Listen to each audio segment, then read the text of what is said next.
Gilang Widya Pramana alias Juragan 99 meluruskan kabar soal pabrik MS Glow yang disebut bodong. Diketahui permasalahan itu terjadi pada 2021 lalu, yang mana MS Glow terkena kasus kepemilikan pabrik bodong. Gedung yang dipakai sebagai pabrik tersebut disebut telah melakukan pelanggaran perizinan. Namun Gilang menegaskan bahwa pabrik tersebut bukan pabrik MS Glow, melainkan pabrik Cosmepek. Untuk info selengkapnya akan disampaikan langsung oleh rekan jurnalis Warta Kota, Ramadan, yang kini sudah terhubung bersama kami. Silahkan Ramadan. Ya, terima kasih Mei.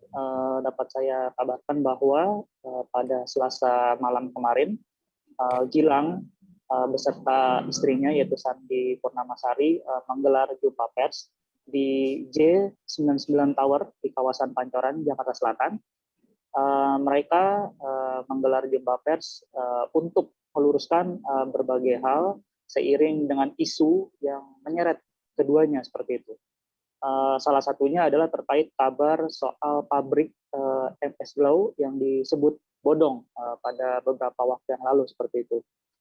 Seperti yang sudah disampaikan sebelumnya bahwa permasalahan ini memang sudah terjadi pada 2021 yang lalu, yang mana MS Glow ini terkena kasus kepemilikan pabrik bodong seperti itu.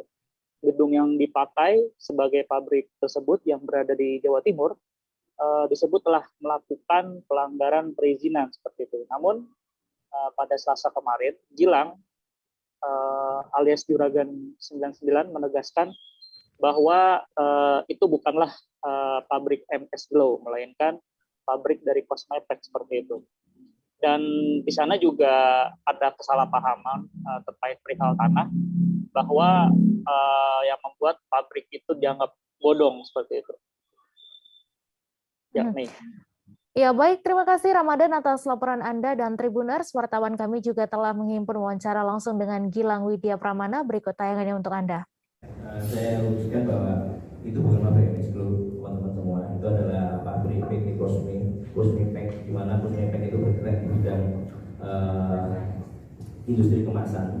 Kemudian tanah di situ sebenarnya sudah dari tahun 98, punya orang, sudah berdiri sebuah bangunan, dan kita baru membelinya tahun 2021. Kita bangun untuk menjadi sebuah pabrik kemasan. Ternyata ada perbedaan antara sertifikat yang di BPN dengan sertifikat yang dikeluarkan oleh pemerintah. Di BPN sudah jelas bahwa tanah ini adalah tanah boleh digunakan untuk industri, sedangkan di pemerintah itu adalah tanah lahan hijau. Jadi sebenarnya dipiring karena memang saya lagi ramai, makanya tiba-tiba itu dari saya tegaskan itu bukan pabrik MS Glow, tidak memproduksi MS Glow, itu hanya kemasan dan sampai saat ini belum beroperasi.